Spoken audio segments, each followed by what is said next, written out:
అగ్రికల్చర్ని start చేద్దాము అనుకున్నప్పుడు 2017లో I was looking for land.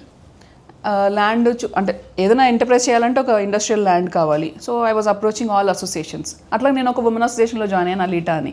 ఆ ఉమెన్ అసోసియేషన్ ద్వారానే నాకు ఆ ల్యాండ్ అలాట్ అయింది.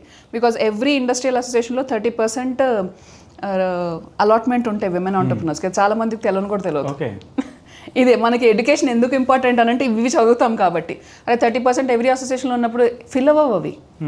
ఫిల్ అవ్వక ఏం చేస్తారంటే జెంట్స్ వాళ్ళకి దొరకడానికి వాళ్ళ వైఫ్ మీద కంపెనీ రిజిస్టర్ చేసుకుని they will get that land also. So most of the enterprises ఎట్లా ఉంటాయి అని అంటే ఓకే మ్యాన్ రన్ చేస్తారు, విమెన్ పేరు మీద ఉంటాయి అన్నమాట. ఇది నాకు మార్చాలని అనిపించింది. సో మేమేంటి అని అంటే విమెన్ యాక్టివ్ ఉన్న వాళ్ళనే మేము విఎంలో మెంబర్స్గా కూడా ఉంటాం అనమాట. At least they should be in the management, they should be the deciding factor. ఎందుకు లేరు? వాళ్ళకి అలవెన్స్ లేదా, లేకపోతే అవగాహన లేదా? అవగాహన లేకపోతే మనం ఇద్దాం. ఇంట్లో ఒప్పుకోవట్లేదా అని అంటే కుదరదు, అది ఇంట్లో వాళ్ళ పేరు మీదే ఉన్నాయి కాబట్టి. సో ఇట్లా మనకి అసోసియేషన్గా ఫామ్ అయినప్పుడు నేను ఒక అసోసియేషన్ ద్వారా బెనిఫిట్ పొందాను. సో నాకు ఇంకొక association VMN association, it's founded by someone else. అక్కడ వాళ్ళు ఇన్వైట్ చేసినప్పుడు I felt like okay I should contribute myself అని. So I joined in 2019 and VM. అక్కడ నుంచి నాకు మిషన్ ఏంటి అని అంటే ఈ ఎస్హెచ్జి విమెన్, ఈ రూరల్ విమెన్ని మంచి ఆంటర్ప్రినర్స్ లాగా క్రియేట్ చేయాలి అనేది. So I'm still carrying on with that passion only. ఎందుకు మళ్ళీ విమెన్ రిలేటెడ్ ఎందుకు చేస్తాను అని అంటే విమెన్ యాజ్ ఇప్పుడు మాకు ఇంట్లో మేము డిసైడ్ చేస్తాం ఏం వండాలి అనేది. So food is decided by us. Okay, మనం హెల్తీగా ఉండి మనకు అవేర్నెస్ ఉంటే the entire family is being strong. So అందుకే నేను విమెన్ మీద నేను ఎక్కువ కాన్సన్ట్రేట్ చేస్తూ ఉంటాను. విమెన్లో కూడా మళ్ళీ ఫుడ్ అగ్రి ఎందుకు పెడతానంటే బికాజ్ నేను ఫార్మర్ని అడ్రస్ చేయాలి అక్కడ. ఈ రోజున నాకుంది ఫుడ్, మా పిల్లలకి ఉంటుంది ఫుడ్, బట్ ముందు తరాలకి we might not have food. ఎందుకు అందరూ వదిలేసేసి అది రియల్ ఎస్టేట్ దీనికి వెళ్ళిపోతుంది. ఫార్మింగ్ అగ్రికల్చరే మనకు రూరల్ ఎకానమీకి వాళ్ళ ఇండియాకి స్ట్రాంగ్ ఉంది. ఇప్పుడు గవర్నమెంట్ ఇన్ని స్కీమ్స్ ఎందుకు ప్రమోట్ చేస్తున్నారు, చాలామంది ఇన్వైట్ చేస్తున్నారు అగ్రి అండ్ ఫుడ్లోకి రండి అని. చాలా వెసులుబాట్లు ఉన్నాయి, people are not been aware. So ఈ గ్యాప్ని అడ్రస్ చేయడానికే నేను ఈ రెండు ఆర్గనైజేషన్ని పెట్టుకున్నాను. Both are running as a social ventures today. And what WeMart is one more fragment, it's private limited ఉంటుంది. వీళ్ళందరికీ మార్కెట్ అయితే చూపించాలి కదా, రేపొద్దు నేను వీళ్ళందరూ ఎవాల్వ్ అవుతారు ఆంటర్ప్రినర్స్గా, మార్కెట్ చూపించాలి. So we built a e-commerce platform that is still under, ఇంకా ఫస్ట్ ఫ్యూ పైలట్స్లో ఉన్నాం మేము. డిఫరెంట్ వేరియేషన్స్, ఓన్లీ స్టోర్ పెట్టాలా, లేకపోతే విత్ క్విక్ సర్వీస్ రెస్టారెంట్ పెట్టాలా, లేకపోతే చిన్న కెఫే లాగా పెట్టి ఈ స్టోర్స్ని పెట్టాలా. So we are still working on the models.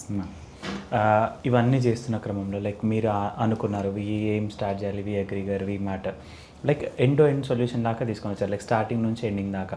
ఇవి మీరు చేస్తున్న టైంలో మీరు వేరే ఫార్మర్స్ దగ్గరికి లేదా ఉమెన్ ఆంటర్ప్రినర్స్ దగ్గరికి వెళ్ళినప్పుడు మీరు ఏమైనా ఛాలెంజెస్ ఫేస్ చేస్తుంటారమ్మా? ఎట్లాంటి ఛాలెంజ్? ఇది చేద్దామని అయితే అనుకోలేదు Vinil, let me be very frank. ఏది ఆపర్చునిటీ ఎక్కడ గ్యాప్ ఉందో నేను అలా ఫామ్ చేసుకుంటూ వెళ్ళాను. ఛాలెంజెస్ అని అంటారా, ఛాలెంజెస్ ఉంటాయి. ఎందుకనంటే ఇప్పుడు నేను గవర్నమెంట్ సెక్టర్లో వర్క్ చేసినప్పుడు నాకు చాలా ఆపర్చునిటీ ఉంది, బట్ అక్కడ రెస్ట్రిక్షన్స్ కూడా ఉంటాయి. You cannot do it with your freedom. So నాకు కొంచెం సఫకేటింగ్ అనిపించింది అక్కడ. ఎందుకంటే పుట్టిన దగ్గర నుంచి నా ఫ్రీడమ్తో, నాకు పెళ్ళైన తర్వాత కూడా నాకు ఆ ఫ్రీడమ్ వచ్చింది.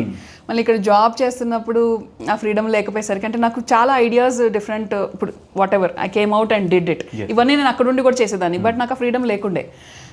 డిఫైన్డ్ ఉంటుంది కదా బడ్జెట్ కానీ, లేకపోతే వాళ్ళ అనుకున్న విధానంలో వాళ్ళ రూల్స్ ప్రకారం కొంచెం నాకు అక్కడ అనిపించింది.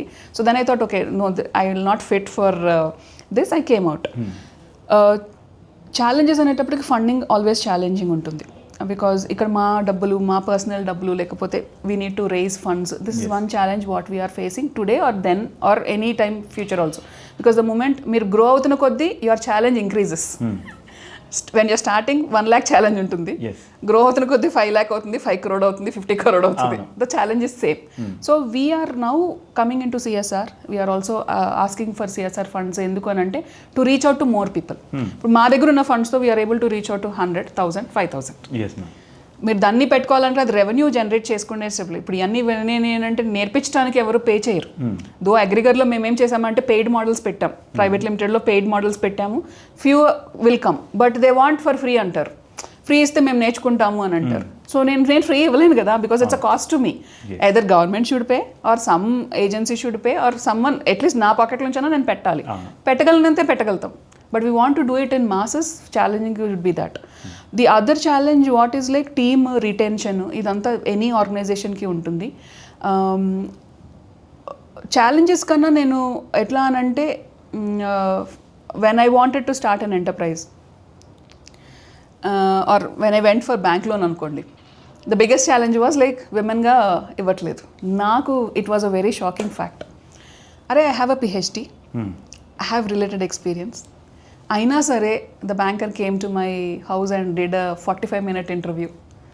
ఎందుకు మీరు మీ హస్బెండ్ మీ కంపెనీలో లేరు? So they anticipate certain things which is not the realistic. See my husband has other companies, is not related to agriculture. మా ఫాదర్ని నేను కలిపి ప్రైవేట్ లిమిటెడ్ పెట్టుకున్నప్పుడు మీ హస్బెండ్ ఎందుకు లేరు? It's a big question. Why should I always have a husband? మీకు ఇందాక అర్థమైంది కదా, హస్బెండ్స్ ఉంటేనే అది ఎంటర్ప్రైజ్ ముందుకు వెళ్తుంది అనే. This did not click me. Oh, this is something which I need to talk. Women individual ga ante when they are able to show their capabilities, vallu oka front ante mem munduku vastamu ani government is offering so many things. Women empowerment maatladutunnaru, funding schemes istunam antunnaru, but when it comes to realistic it is not there. They always say okay, who is the, then I told itla adugutunnaru signature kavalante nannu surety adugutunnaru telusa ninnu annaru. Obviously కదా. So నువ్వు కంపెనీలో లేవు, కంపెనీలో లేకపోయినా నీ husband సంతకం కావాలి అని అంటే షూరిటీ అడుగుతున్నారు. They are not believing in you అని ఛాలెంజ్ చేశారు మా husband. Then I took it as a challenge. I said I told banker also where it is return that you cannot fund a person. Okay లేదు, అక్కడ husband compulsory signature ఉండాలి అని ఎక్కడ రాసి ఉంటే చెప్పండి, నేను పెట్టిస్తాను అన్న. They don't had an answer. They don't have an answer. It's only అని అంటే women are not voicing out. It's just because అంటే యాక్సెప్టబిలిటీ మనకి ఏంటి అంటే మన మీద మనకి నమ్మకం ఉంటే we can fight through. And వాళ్ళు కూడా అదే అన్నారు, మ్యామ్ మీతో మాకు తెలుసు మీరు ఈ అన్ని రేస్ చేస్తారని తెలుసు, we have gone through because we have spoken to you కదా. ఏంటి అని అంటే it's not defined but usually it happens.